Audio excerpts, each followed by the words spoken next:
Hello, my name is Daniel Mart back again, and for this video, since it's October, I'm going to be doing my top 20, yes, you heard that right, top 20 favorite Walking Dead characters. So similar to last year where I did a bunch of list videos throughout the whole month of October, saying my top 10, top 20, top whatever, favorite whatever, I'm going to be doing the same thing for this year.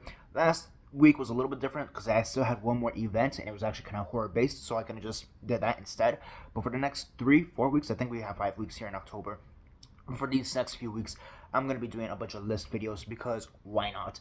And also, I just feel like I haven't filmed in this setting in like, I don't know, 3 months, 4 months maybe, because I've been going to a lot of events and vlog style videos and whatever have you. So, it's great to be back in this setting once again.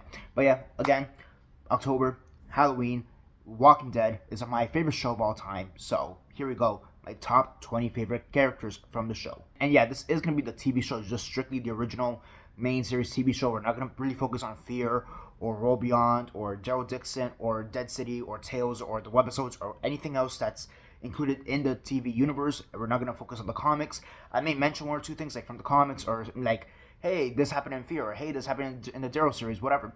So I may mention one or two things like that, but again, this is strictly just on the TV show. So with all that being said, let's get started.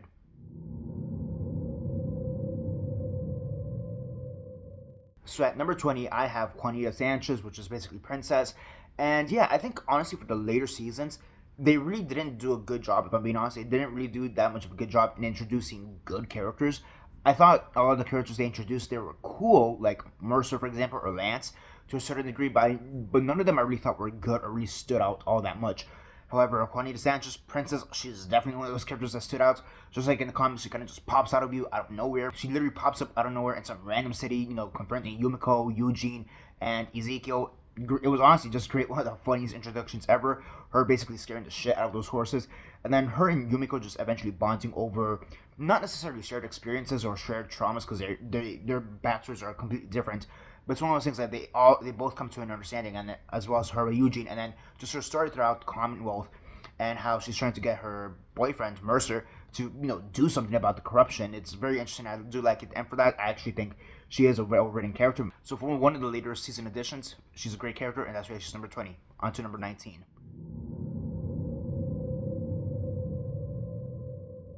So for 19, it's kind of a weird pick. It's Lizzie Samuels, and it's not necessarily that I like this character, but it's more so what I like what the character represents. And in the comics, they did this with Ben and Billy, and Lizzie and Mika.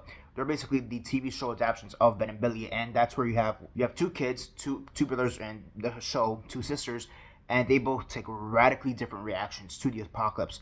One of them is able to more or less adjust, all things considered, whereas the other one, the older one, I think in both cases, they do not adapt, and they are so fragmented in their thoughts, they're so fucked up in their thoughts essentially that they kind of lose it and they literally end up killing their sibling. So I kind of just like more so the story and what it represents and the character itself, if that makes sense. And also, let's be honest, Carol shooting a child, one of her many children in this apocalypse, like, that's just dark. And also, Look the Flowers, Lizzie, just a clear callback to Of Mice and Men, if you guys know that book by Steinbeck. Funny enough, actually, when that episode aired, when The Grove aired, I was actually reading Of Mice and Men for high school, funny enough. So when that line came up, or when that scene happened, everybody who was watching Walking Dead at the moment in my class was like, oh, you have Mice and Men reference. So that was also very fun. But yeah, Look the Flowers, let's see, because goddamn. It's, again, more so for what she represents than the character she actually is.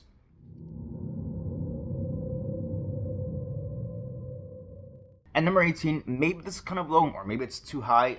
Honestly, this character is a bit controversial, and that is Dale Horvath. And I kind of just like the good guy that he is. I like the fact that he's so moral and steadfastly moral. The fact that he will not waver in his decision, even to the possible detriment of the group. Now, granted, should they kill Randall?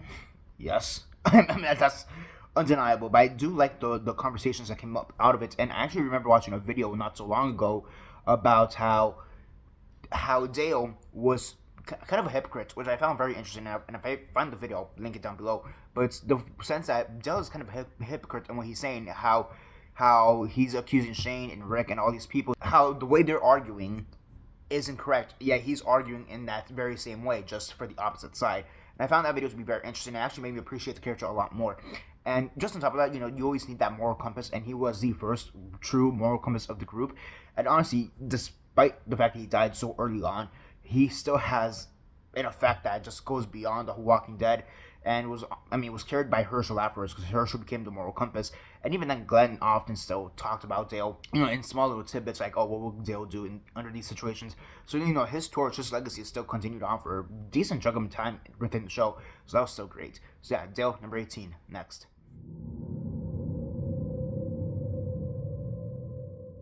At number 17, we have Connie. Again, when it came to the later seasons, I'll be honest, like I said before with Princess, a lot of these characters didn't really stand out. Connie, she came in with Magnus, she came in with Kelly, she came in with Luke, and I'll be honest, those other characters didn't really stand out. Kelly kind of stood out a little bit just because she was also kind of starting to become deaf. Luke was basically erased for all of season 11. Magna was there, if I'm being honest. She had her moments, but she was there. Yumiko was maybe the other big next standout, but honestly, Connie was great, and let's be honest, we all know why. It's because everybody wanted her to hook up with Daryl. Everybody wanted her to be with Daryl because she understood Daryl. And, should they have done that? I'll be honest, I'm not sure if I completely wanted that to happen. It's one of those things, maybe Daryl's just better single off, so, we'll see what happens. But if he would have ended up with Connie, I wouldn't have been mad. It's just one of those things I think he's better off as a loner, but that's just me. But even then, I think she's one of those characters that really just did truly integrate herself into both the cast and just to the general public culture, I guess, or to the fandom of the show. Beyond anybody else within that group, within Magnus group, everybody really latched onto her, and it was really great. And also deaf representation. That's great. Plus, next.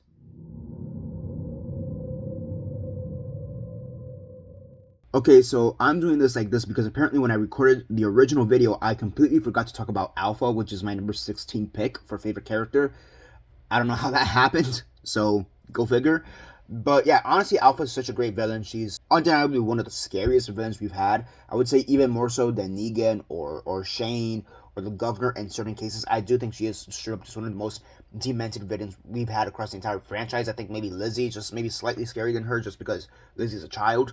But the thing with Alpha is that you really do come to understand where she comes from. You see her backstory at the very beginning of the apocalypse, and you kind of get the sense that she's always been this abusive person. And even in Tales, we get this whole sense that she's always somewhat controlling, she's somewhat abusive. But I'm not going to say we root for her, because of course you don't want to root for the abuser. You never want to do that. It's one of those things that despite her being abusive, you still understand that she cares for Lydia, and in a weird, twisted sense of way, she's doing this all so that Lydia could become a better survivor. And even with that, when she allows Lydia to live within the communities, it's for that same sense. She wants Lydia to be safe because she understands and she knows that Lydia is just never going to become one of them, become one of the Whispers. A little side tangent to the Whispers thing, though, which is kind of one of the things I don't like about Tale. The episode that they had together literally just called D. So yeah, that's the other thing. Is D her real name? Who knows? She used Deborah when talking to Ezekiel, so who knows?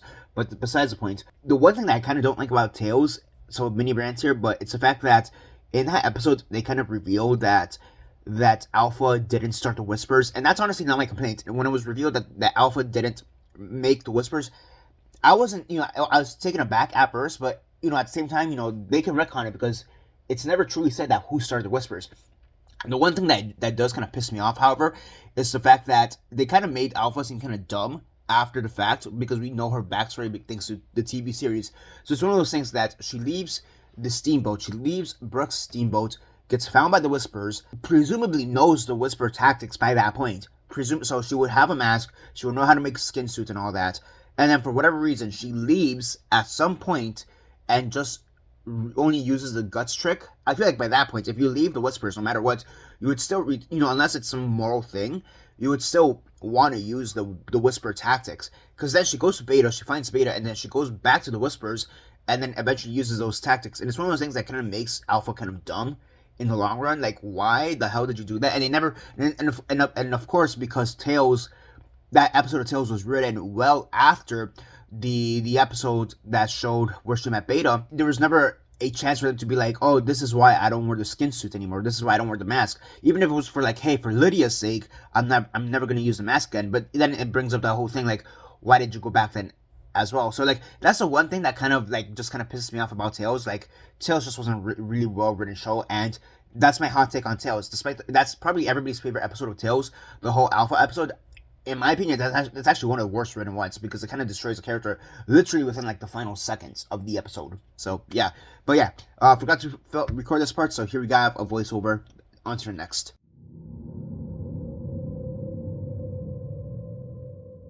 Next up, I have Gabriel Stokes, Father Gabriel, and not gonna lie, I was actually kind of surprised by how low he's on the list when I really started doing the math. But like, it's one sense when I really see his placement, it makes sense why he's there. But I'm also surprised that he's so low on the list, and that's because like throughout the entirety of the show, he really had a hell of a redemption arc. I mean, again, you're talking about this guy, a religious figure, a father who, like, I mean, not father like, hey, here's my son, like father like from the church. You have this father, this priest who from the very beginning, he is said or he's told that he abandoned his flock, he abandoned his church, that he left his congregation out there to die. And everything he's done since then to like basically seek redemption it's just incredible. And honestly, it's one of the few storylines that really does truly come to full circle, to full fruition at the very end of the season, at the very last episode in Rest in Peace, when he opens up the gates of the Commonwealth or the estates to let those people in from the horde that's invaded the Commonwealth with all the variants and whatever have you. It's one of those things that Gabriel, and I saw this in a video. A lot of stuff I see in videos, but besides one, but I saw this in a video, and they noticed, or they talked about how Gabriel, he's not really a actionary character. He's not really there in the midst of the action. He's very much a reactionary character. And one of the best examples is like how he wasn't there in the lineup. He doesn't know shit about the lineup until after it happens, and then he just reacts accordingly. And then I think that's why he's not higher up, because he's never really in the midst of the action. He's always reacting to it, and yes, he reacts appropriately, usually. But, it's one of those things, like, since he's not so much at the forefront, you kind of forget about him, and he kind of just fades in the background, and I think that's what happened here. But at the same time, him at number 15 makes sense why he's here, and honestly, I can't deny it. And I mean, really, the one negative storyline I would have with him, and I know this is a hell of a hot take on my part, but I really don't like one day, or no, one more. It's one more. It's that one story, so one episode with him and Aaron. Everybody likes for some reason. I don't. I think it's actually very poorly written, and I think that story, that episode would have worked better had Aaron and Gabriel's roles been reversed. If I'm being honest, because what they do afterwards in the following season, season 11. The story makes sense had Aaron done what Gabriel did in that episode because of what he does later on in season 11, and vice versa. What Gabriel's actions in season 11 would have made more sense had he taken Aaron's role in one day, one more. So yeah, but that's honestly the only real true complaint to have against Gabriel. I mean, everything else about him is great, and again, that's just one poorly written episode during the pandemic. I mean, come on, most of those episodes were kind of, iffy. I mean, you also have stuff like, what is it, Diverge, where it's literally just Carol chasing after a rat, so go figure. But on to next.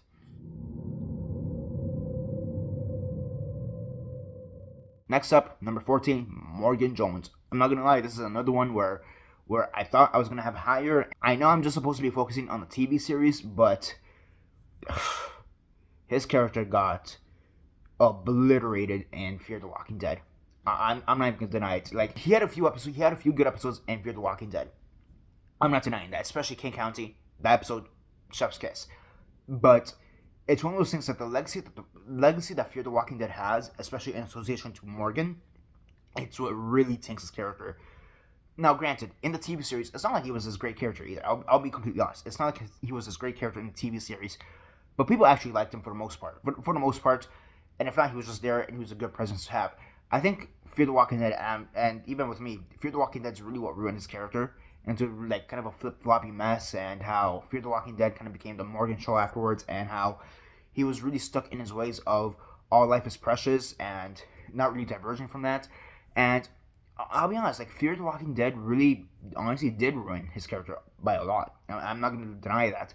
That being said, he also did have a bunch of great moments. I mean, anytime he goes clear in either show is just incredible. Of course, King County is probably one of the best just episodes throughout the entire franchise, if I'm going to be honest. And even his friendship with Rick, that is one thing. Like, are him and Rick friends, or do they just know each other? That is kind of the weird thing. But even then, when they do have their moments, like when they kill all those guys in the bar, like, that's a moment, and that's great, So, he does have his moment. He is great. And it's also one of those things that he's been there from, like, the very, very beginning of the show, like day one, episode one, the pilot, days gone by. So it kind of makes sense to have him here on the list at some point. it just kind of sucks that Fear the Walking Dead just like really, really tanked his character in the long run. So yeah. And at number 13, we have Eugene Porter. Now, I'll be honest, this is actually a character who I thought was going to be even lower on the list, if I'm being completely honest. I thought he was going to be like 17, 18, 19. I thought he was going to fall somewhere there, but it's one of those things, like, when I really started thinking about it, like, I honestly just like his like, kind of duplicity. I'm not even sure if that's the right word, but his duplicity. Sometimes he's playing for himself, sometimes he is playing for his friends, but at the end of the day, he always knows what's going on, and he always knows how it's going to plan out. Like, even when he went to the Saviors, I don't think he went to the Saviors thinking like, oh, I'm eventually going to betray the Saviors and help Alexandria win. I don't think he was ever planning on that. I think he went to the Saviors. First off, I think he went to the Saviors thinking he was going to die beyond reasonable doubt. But when he realized that the Saviors wanted him, that Negan wanted him, I'm pretty sure he felt very comfortable. It wasn't until like he got kidnapped by Rosita and Daryl that he was like, oh, maybe I should jump ship and try to go back to Alexandria or betray the Saviors in some way, blah, blah, blah. And then after that, he just became this leader. Like, again, he was a coward. Similar to Gabriel, he was a coward at the beginning. He couldn't defend himself. Got knocked out by Abraham, which, goddamn. After all that, after all the betrayals and all the cowardness, he became a reputable person within the whole network, the whole, not Commonwealth network, was that what? The community network. The coalition, that's what they call it, the coalition. He became a very well-respected member of the coalition. He became a leader in his own right, and it was incredible. And honestly, one of the saddest scenes is at the end when he's saying goodbye to Rosita, who was bit, like, I'll be honest, like, Rosita is not my favorite character, not by a long shot. I think she was actually one of the more poorly written characters across the whole show. But I will admit, that last scene that they had together was just great, incredible, and Josh McDermott did an incredible job in portraying the sadness. And again, he's one of those characters who's always been there. Maybe he's not always been in the forefront, but it's always great to see him. And honestly, I just like his evolution from coward to leader.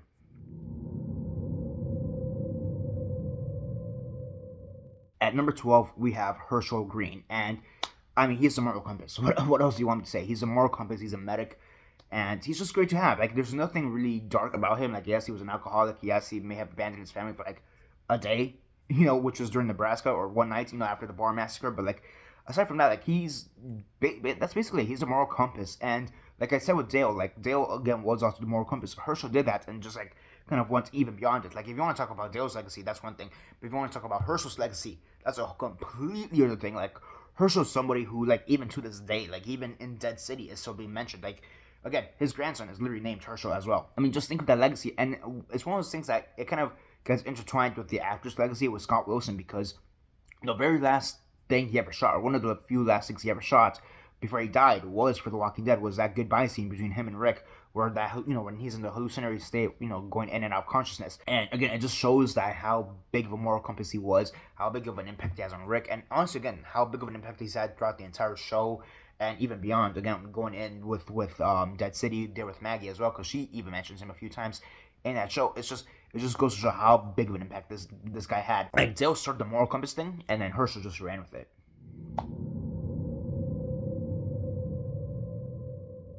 At number 11, I have Carl Grimes.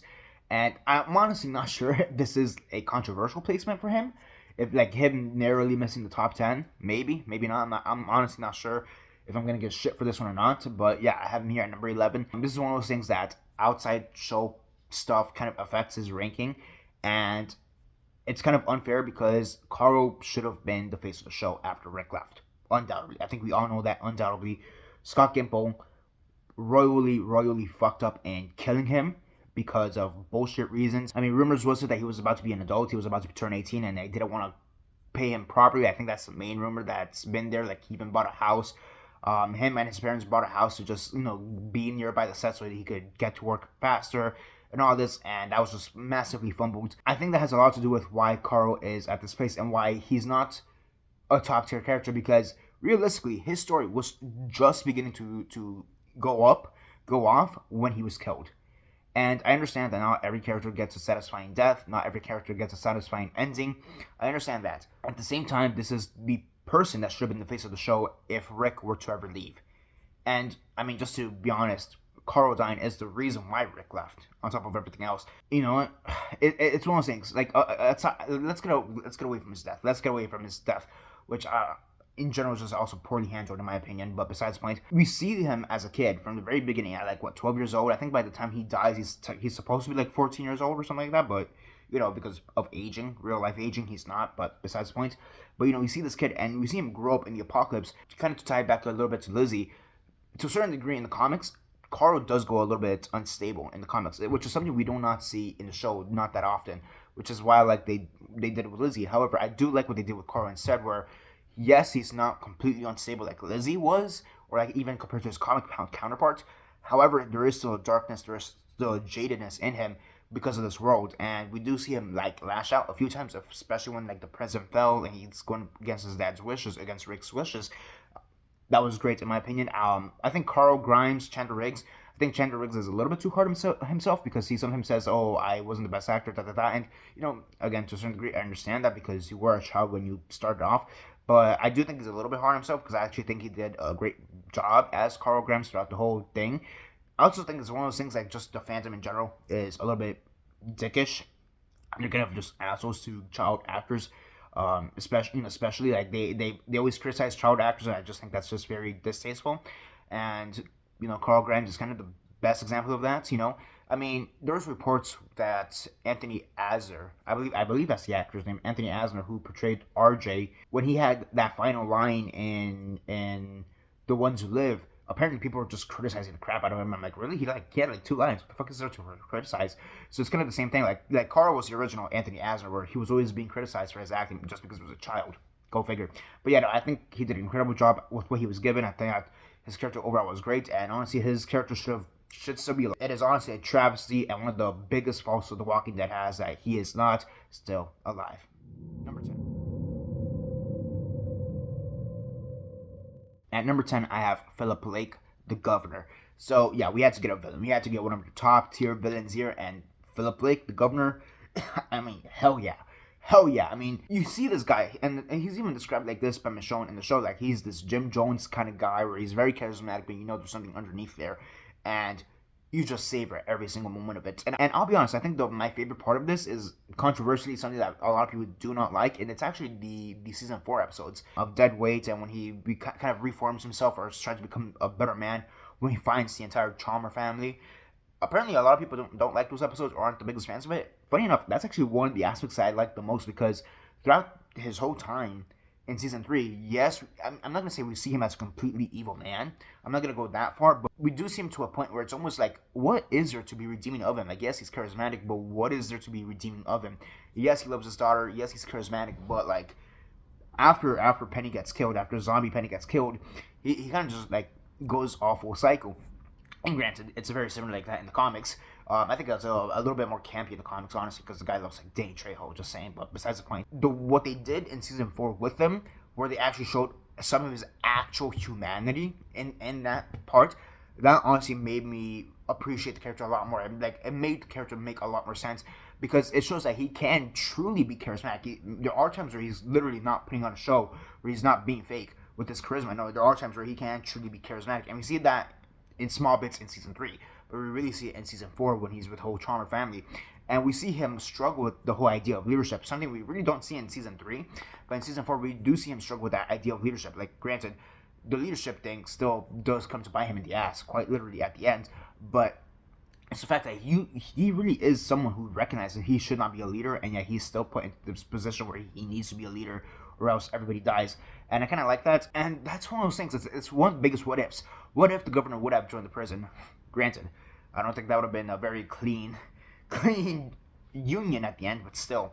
So yeah, honestly, I think the one thing that everybody doesn't like about the character is actually, funny enough, the one thing that I do like about the character, and that's all the season 4 stuff, compared to the season 3 stuff. Granted, season 3, he's still great. Him hunting down Andrea was great. Him beating the shit out of Merle was great. Him attacking the prison was, okay, could have been, honestly, could have been better. Thank God we got season 4 for that, but still.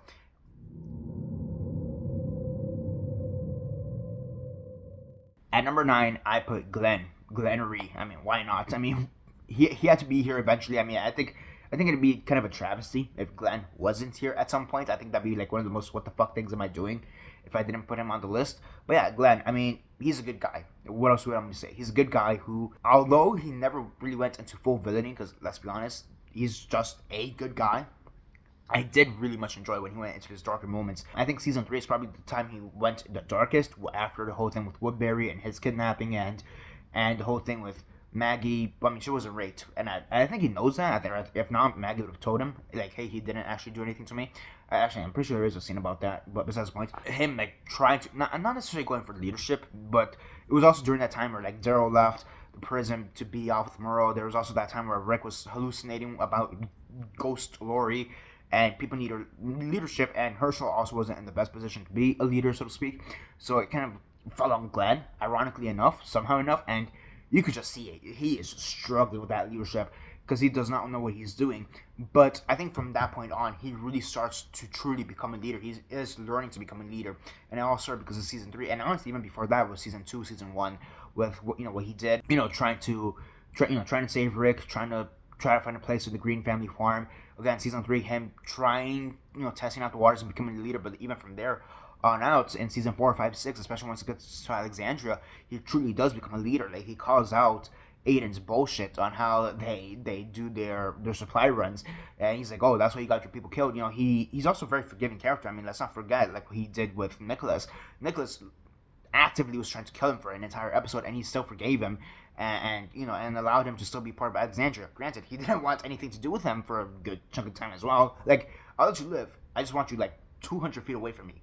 But still, and he was still willing to work with the guy when he had no other option. Like, it's very easy for this character to become, like, very jaded, very, very unforgiving, and at the end of the day, he really isn't. He's not really that. He's not that at all. He has his moments of darkness. I mean, you also have to remember, this is a guy who didn't really kill anybody until the Saviors were introduced. Almost 2 years into the apocalypse, give or take. Everybody else he knew had already killed somebody. At least one person, just saying. So, and even then, when he did kill somebody, it was like, it was kind of emotional, because it's like, this guy, this beacon of light, is finally taking his own life. Taking a life. And this is something that I've always personally noticed. I've never seen it pointed out anywhere else. And I'm not sure if this is like a cinematography thing or a lighting thing, like the way they lit the shot.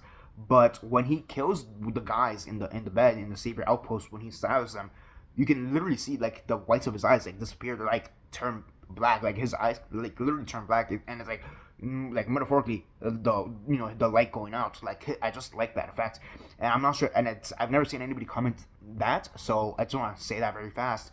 And I always thought it was very cool, especially because he's also protecting Heath. Heath, to that point, has never killed a person either, and granted, he kills a few people afterwards, shortly thereafterwards, but still, he protects Heath, and he kills his first 2 saviors. And again, during that scene, the whites of his eyes kind of, like, disappear, and it's all just black. And I've always found that effect to be kind of cool. Again, I'm not sure if this is a cinematography thing or what exactly is that. And I'm the only person who I've ever, like, it's one of those things, I've mentioned that to people, and they're like, really, that happens? Oh shit, that really does happen. So I don't know, check that scene out, and tell me, and get back to me on that. But yeah, and of course, I mean, the way he dies, Maggie, I'll find you. It's tragic. Yes, it's like a comic, but, it still hits like a motherfucker. So, next.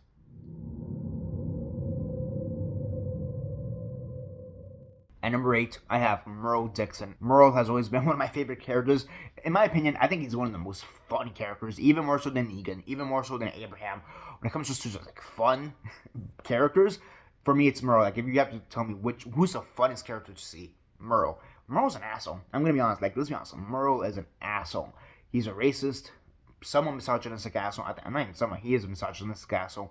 But in a weird way, it's just kind of fun. Like, the early seasons had this thing where I think a lot of the later seasons lost, and especially the rest of the franchise as a whole lost, where they kind of stopped having realistic characters. Merle is a realistic character. I think one of the more realistic characters where, like, not everybody's going to be sunshine and rainbows, and not everybody's going to be depressed. So there are going to be some legitimate, just asshole people. There are going to be some actual racists and misogynists out there in the world. Merle being one of them. One of the tie-in games, one of the tie-in, like, TV series games, TV universe games, which is a prequel to the TV series. I think it's Survival Instincts. Like, it literally confirms that Merle used to be part of a motorcycle game. Like, he is actively a racist. Now, granted, he loses his racism by the end of season 3, or he tempers it down. But I mean, granted, he still calls Michonne a Nubian queen, so take that for what you will. But again, for me, Merle is just a very realistic character. Like, you will have assholes like this out there in the world who do truly survive out there and are able to succeed and are able to find a place in these bigger communities like Woodbury or the prison. And that's just it. That honestly, that really truly is just it. He's a very real. He's probably one of the most realistic characters that the show has. Period, in my opinion. And I mean, despite all that, despite the fact that he is racist, despite the fact that he is a misogynist, and granted, they did temper it down in season 3, but despite all that, he's still someone you root for. He's still someone you want to see time and time and time again. He's very charismatic. The way Michael Rooker plays him is just incredible, and it's just great. And he honestly does have one of the saddest deaths throughout the entire franchise, if you ask me. One of the saddest episodes in This Sorrow for Life. It's honestly just tragic, and when Daryl finds him, as a zombie at the end, it's just like, god damn, that hits like a ton of bricks. And also more so because originally Murrah was not supposed to die. Murrah was one of those things where Glenn Mazzara was like, yeah, we should kill people in season 3 because fuck it, why not? Logic. That's the same reason why Axel died. That's the same reason why Milton died, and that's the same reason why Andrea died. Honestly, that's the same reason why Carl and Beth almost did die too themselves. Murrah made sense to a certain degree. Like, I would have loved to see him go into season 4 and see what happens there and go on and beyond. But I think the death they gave him at the end made sense. It was appropriate, and it was honestly just heartbreaking, despite who this character was at the end. And honestly, I'm not gonna lie, Michael Rooker is also just one of my favorite actors of all time. I'm gonna be honest with you, so there's that too. Next. At number 7, we have Maggie Rhee, and I'll be honest, I didn't know where to put Maggie, and a large chunk of it has to do with the fact of Dead City. And I'm trying not to let other sources affect my thoughts on these characters, but this is one of those situations where I kind of need it to be. Here's the thing with Dead City. I don't think Dead City is a good show. I don't think it's a well-written show at all. And a large chunk of it has to do with the fact of how they handle Maggie in a lot of things. Now, one thing I will give credit to that show, and honestly something I've said even from the start, is the fact that Maggie does not need to forgive Negan. And thank God they say that in the show. Like, Negan straight up says, hey, I understand that I killed your husband. You do not need to forgive me. I completely understand that. I understand if you hate me for the rest of your life. And honestly, I think that part is magnificently handled. However, everything else she does in that show just makes her blatantly stupid. And it honestly undoes a lot of the work that the TV show does to just a baffling degree. Yeah, and I'll be honest, if this is the future for Maggie, like of Dead City, it's going to be so weird because I think they're doing a lot of the work that they did with Maggie, especially in those later seasons, in seasons 10 and 11. And the other thing with Maggie is that she was gone for a season or 2 seasons? Like, she left at the same time as Rick. She was gone from season 9 to season 11? So season 10 probably. Yeah, from the beginning of season 9 to the end of season 10. She was gone for basically a season and a half, essentially. And, when a character leaves a show for an extended period of time, it's not only is noticeable, but that also limits the amount of character development that they have. And I'll be honest, I don't really think that they utilized her leaving in an effective way. I mean, honestly, the way she was used in season 10 and 11, I thought was also just very badly done, because again, it goes back to how she's handling Negan. Now, granted, at that point, she hasn't forgiven Negan at all, so I'll give her that. But I just feel like the way they always try to write Maggie alongside Negan, I don't think they don't know. There's never been a satisfying way where they've truly ever handled that relationship between Maggie and Negan. And should there be a satisfying way to portray that relationship? I'm honestly not sure, if I'm being honest. But when that becomes such a huge facet of her character, it's something that they really should focus on. And that's why I like those small moments between her when she does kind of forgive Negan, and when Negan tells her, hey, you do not need to forgive me. I understand if you hate me for the rest of your life, blah, blah, da, da, da, da, da. So I think those 2 moments are done well. However, I think just generally speaking, that whole relationship between her and Negan just has never... it's weird because I understand why it would never work either. I'm not saying they need to be buddies either. I'm not saying that either. But I just feel like the writers on either show just don't know what to do with these 2 characters when they're together. Now, aside from that, because she does have a life before Negan. It's called Glenn, and honestly, I mean, her and Glenn have one of the best romances throughout the entire series in general. If I'm being honest, let's be honest, they are the pinnacle romance throughout the entire show, even more so than Rick and Michonne, who literally have a show that's basically them 2 getting back together. yeah, I mean, Glenn and Maggie just have the pinnacle romance. Of course, they have Herschel Jr., Herschel Green. So, I mean, overall, they just have such a beautiful romance. And even outside of their whole romance, outside of the whole relationship with Negan, I mean, she's just a badass character. She's one of the most badass women in the entire series, you know?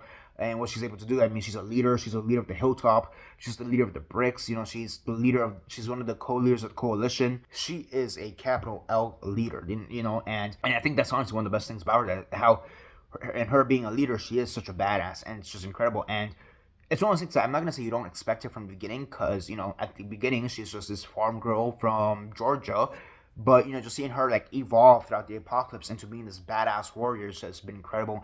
It's great.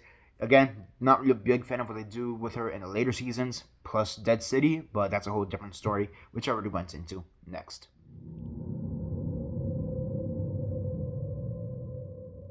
At number 6, we have Michonne Grimes, Michonne Hawthorne, that's her maiden name. I wasn't sure where I was going to place Michonne for a bunch of reasons. And that's because, honestly, it has to do with the fact that for the longest time, she was just a character who was just there. For me, she was honestly just a character who was there.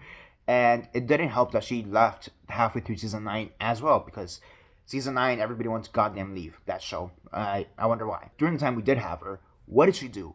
And I mean, let's be honest. She hooked up with Rick, and I know I'm saying that in a very probably derogatory way, but honestly, her relationship with Rick is honestly the biggest thing she has. Like, it's the biggest motivator she's ever had. Like, ever since the prison, that's the biggest thing she's had. Even before, I would say even more so than Andrea. That's what she has. It's her relationship with Rick, and again, it's just great. The relationship with Rick that she has is just incredible. Granted, I still prefer Maggie and Glenn over Michonne and Rick, but that's just me. It's honestly just the evolution that she's had with Rick. Like, because keep in mind, they didn't like each other at the beginning. Like, they couldn't stand each other. Also at the beginning, like they were kind of wary. Like, oh, you're from this town from Woodbury, and what the fuck's Woodbury and all this shit, right?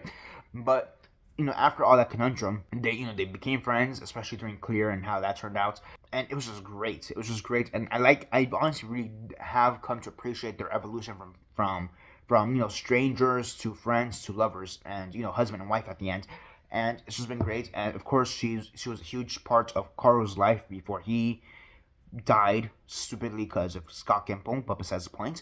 I mean, she was basically his second mother. I mean, you know, of course, there's Lori, but she was basically his other mother. I mean, if anything, she was the apocalypse mother that he never had, so to speak. And it was just great to see their relationship. I thought they had a very sweet relationship. And of course, again, one of the most badass women in the entire franchise. So, you know, how can she not be here at number 6?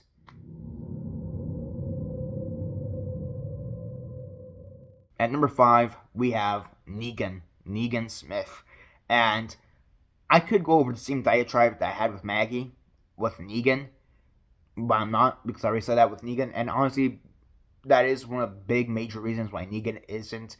Well, I can't really say he's not my favorite because if he's in the top 5, but still. But I do think that is one of the major downsides of Negan. Again, just like Maggie, they don't know how to handle that relationship. I think nobody knows how to write that relationship correctly, if I'm being honest. Granted, the question does arise again, is there a right way to portray that relationship? And again, I think those small moments where that they do have together where it actually is very personal, where like, hey, I forgive you, and hey, you don't actually need to forgive me. I mean, I think those moments are great, but, you know, that aside, the whole thing with him aside, I mean, here's the thing with Negan. He had hell of an uphill battle. I mean, he killed off Glenn. He killed off Abraham.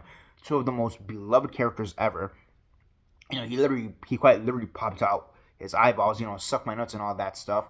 So, you know, he really started off really like people did not like him at all. And if I'm being honest, it's kind of the same thing with the governor, where if it was just the initial season that he was introduced in, he probably would just be a whatever character. It's what they did with him afterwards.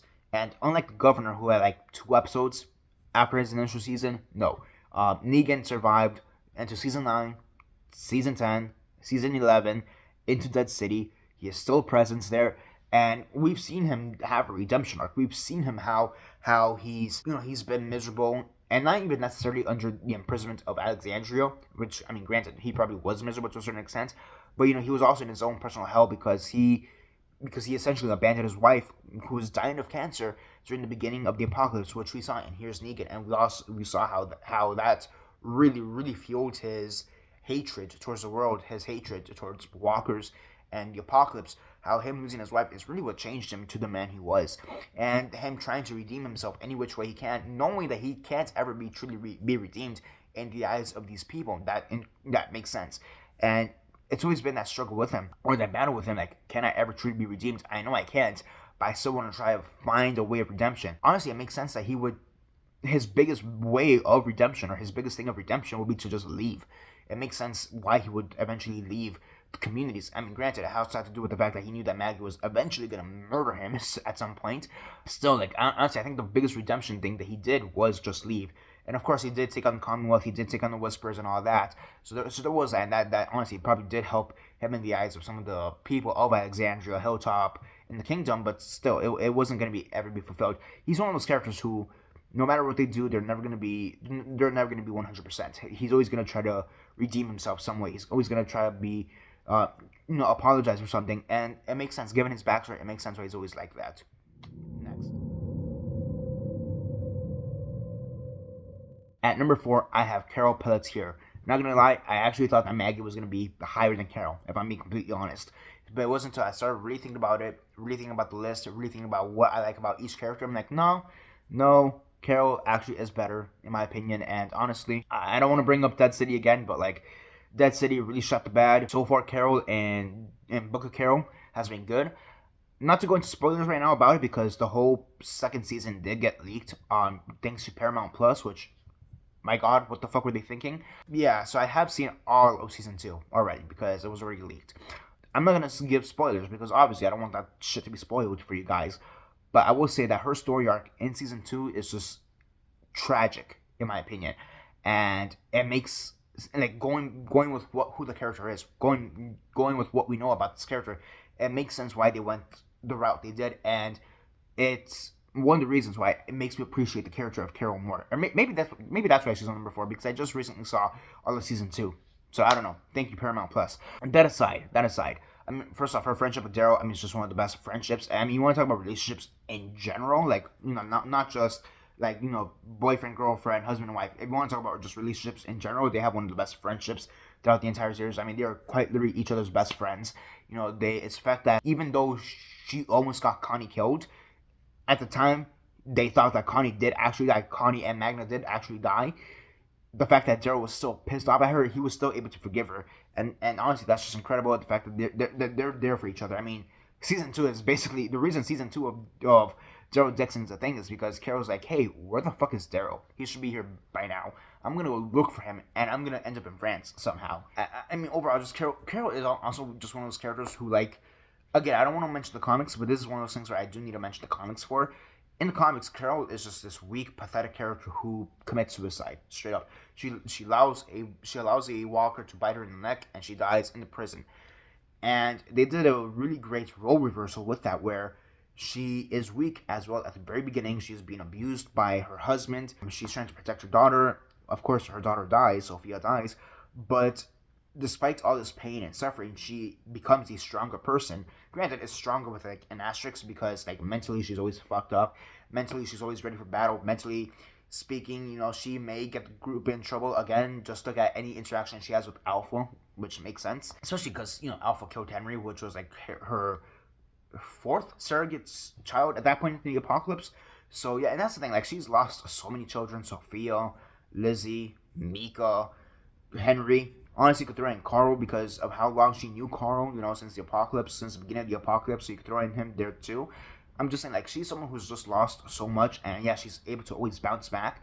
Granted, not 100%, probably like 85%, but she still perseveres. And yes, she knows she has her traumas, she knows she has her triggers, and she's still able to persevere. She tries to make sure that those traumas, those triggers don't affect her, but, inevitably, eventually they will. So, go figure. But yeah, overall, I think it's great, and again, without giving away any spoilers, what they did in season 2, I think her storyline in that was honestly just great and beautiful.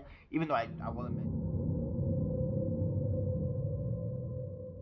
At number 3, I have Shane Walsh, the original villain, the original big bad villain, and honestly, probably the original realistic character. I think even more so than Merle, even more so than someone like Negan or Carol or Philip. Shane is probably the most, even again, probably capital, the most original character they've had. the most realistic character they've had. Sorry. Here's the thing with Shane. He is someone who was prepared for this role. Whether he knew it or not, he was prepared for this role. And in a way, that's honestly very realistic. There are going to be people who are always going to be somewhat paranoid, who are always going to be somewhat prepared for something. And if they have to throw their morals to the wind, so be it. If it means that they and the people they love survive. And keep in mind, he originally didn't start off as a bad guy. He legitimately thought that Rick had died in that hospital. He everything he was doing at the beginning of the apocalypse was to make sure that Carl and Lori were safe, to make sure that that his friend's family, who he thought was dead by that point, his friend's family was safe. Like, he wasn't trying to hook up with Lori at the beginning. Not that just happened because of circumstances. You know, it's just, however, his mental degradation, in season 1, at the end of season 1 and going into season 2, that's what really made him such a powerful character. Like he was always butting heads with Rick, and he has to go. There are some conversations to have, like, oh, did Lori influence it because of X, Y, and Z? Which, I'll be honest, I think Lori gets a little bit too much hate, but that's besides the point. Despite how he was going up against Rick, he did always bring some valid points. Like, what if Randall really does come in with his guys and tries to kill us? What if the barn eventually, comes out wide open? What are we gonna do? There's a reason why we need to do X, Y, and Z. This is stupid. Why are we still looking for this little girl? I understand. But, like, come on, we were cops.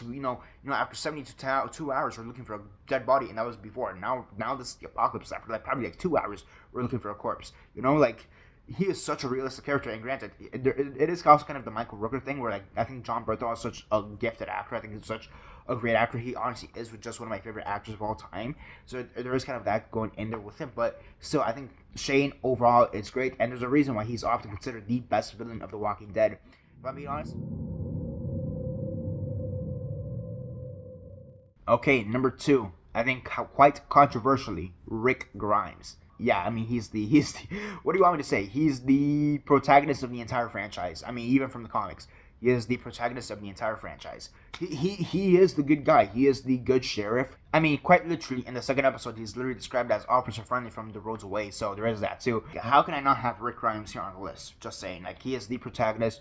We see his journey throughout this whole thing, from him finding his family, finding his wife, finding his child, to him making this group, supporting this group, having to kill his best friend, having to try to find a place for his group to live in time and time again. From the Green family farm to the prison to Terminus to Alexandria and everything in between. He is the protagonist of the series. Him being basically almost murdered by a fucking horse, the white horse of death, ironically enough, and him having that rebar stuck up his stomach, and him actually, people legitimately thinking he was gonna die. I legitimately thought he was gonna die. I didn't think he was gonna fly off into the sunset. We didn't know what the CRM was at that time. We didn't know that was a thing, and then they made it a thing so he wouldn't die, and it was just great. And then I think that's the one reason why he's not at number 1, if I'm being honest, because he did go away for such a huge chunk of time.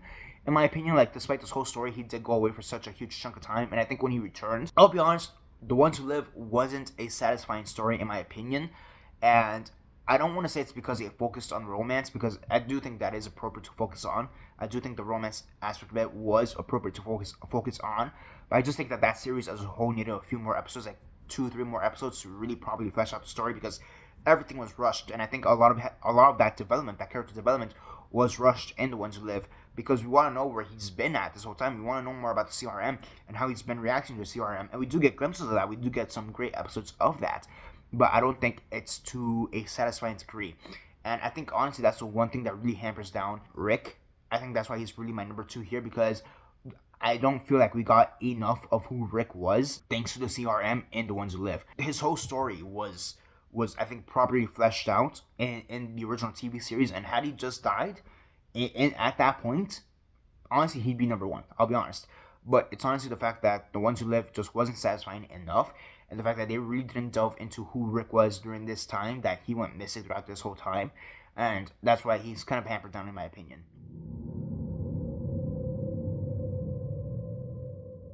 And at number 1, we have Daryl Dixon. I mean, yeah. If it's not Rick, it's going to be Daryl. What do you want me to say? Like I said, I already saw season 2 of Daryl Dixon, so without giving away any spoilers, he was great in that season. I don't think he was given enough to do, or that much to do this time around, especially compared to season 1.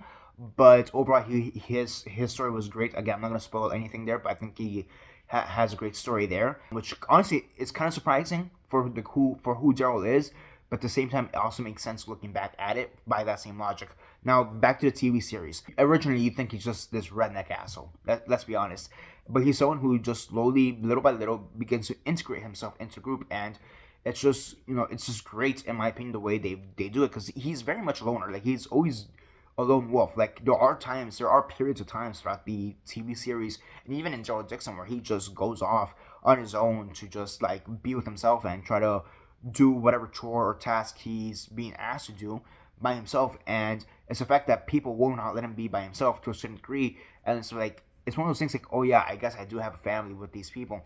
And somewhat begrudgingly in some instances. Overall, it's great. I think he has one of the best evolutions of any character throughout this. Not just him being a loner to maybe not that much of a loner, so to speak, but even him being this like kind of dickhead redneck to like being an actual leader, someone who's actually respected within all these communities. And of course, let's be honest, of course, he's also just one of the most badass characters across all of TV in general. I mean, the guy was sniping walkers with a crossbow. I don't think that gets mentioned enough. I don't think that's something that gets brought up enough. But like on Rick's final episode, when he's up on the bridge, he is quite literally sniping walkers with a crossbow from like this angle, from like an almost 90 degrees angle, and he's still like getting them headshots. Like, I don't know if anybody notices that or has ever commented that, but there's that. I mean, again, he has a bunch of other badass moments, like him blowing up a tank. I think it's the pinnacle badass moment. Him, crushing a walker with a trunk, throwing knives into walkers' skulls from like another intense angle, from up above, down below, and when they were raiding the fort, like, he has a bunch of great moments as well in that. But he's also a character that has a lot of heart. He is somebody who, like, even though he may be kind of prickly, he may be kind of a loner, he is someone who still has immense heart, and it's just great. And kind of a reversal of Shane, where he did take care of the Grimes family, just kind of like it went south. He took care of the Grimes family, but it went north. It went good. It went up, so to speak. Where he took care of Judith, he took care of RJ as they were one of his own. Like during the whole thing with Commonwealth, like he is somebody who is just immensely respected. Even I mean, he gets the line. He gets the pinnacle line of "We are the Walking Dead." The only other character who says that line is Rick. So, what else do you want me to say?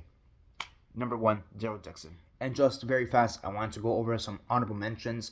First off, we have Aaron. I'll be honest, he's just a character who's always just kind of been there for me. I like him. I like the way that Ross Marquand portrays him. I think he's really great in the role, but I honestly just don't think that Aaron has much to do throughout his entire time at the show. So he's an honorable mention. Next up, we have Rosita Espinosa. I mean, like I said, I think Rosita is just very poorly written overall, but I think it's one of those things where like she's a good presence, and honestly, her death kind of got me by surprise. I'm not sure if that's a Eugene thing, or if that's a Rosita thing, or if that's a both of them thing, but just because of that, I'm going to add her to the honorable mentions. And kind of going there with Rosita and Eugene, we have Abraham. Similar to that, I just don't think he was given his own proper story ever, and that's why he's not on the list. And I'm not sure if you've noticed that, but I want characters who have their own story that really stand out. Whereas Abraham, he's just a badass, cool character to be with. And that's really all he is. I will say, though, he has a very tragic end because, of course. But still, suck my nuts. Next up, I'll be honest, Lori. I'm going to put Lori on the list. I don't care. My list. I think she's actually a really great character. I understand that she has her moments that people don't like, but it goes back to that thing.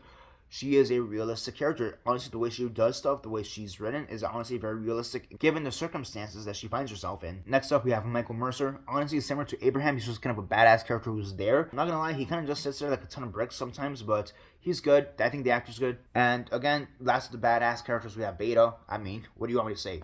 It's Beta. Next up, we have Simon. I'm not gonna lie, I've always liked this character. I've always thought he was kind of cool. Kind of similar to Merle in a lot of ways. Next up, I have Randall. It's one of those things where it's not that I like the character themselves, but more so what they represent. But I went into more detail with that with Dale, in my opinion, so that's why I have him as an honorable mention here. Next up, I have Ezekiel, the King.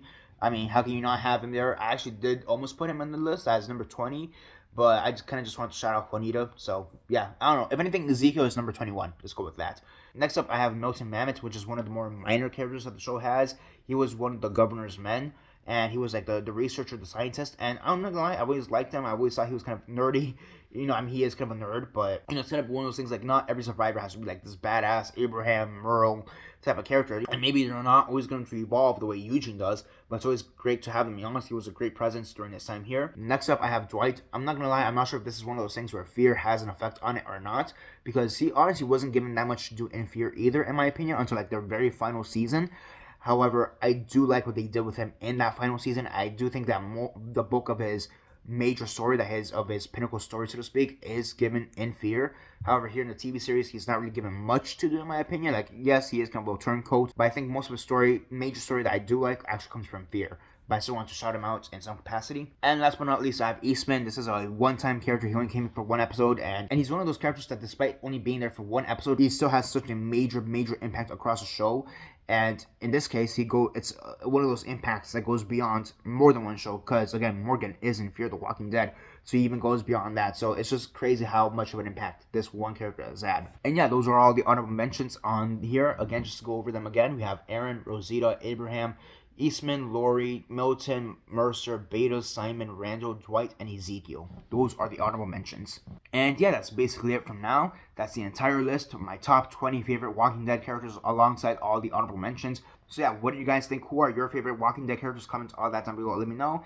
And I'll see you here next week for my next list video for horror, because October. And yeah, that's basically it for now. This is Daniel Mart signing off.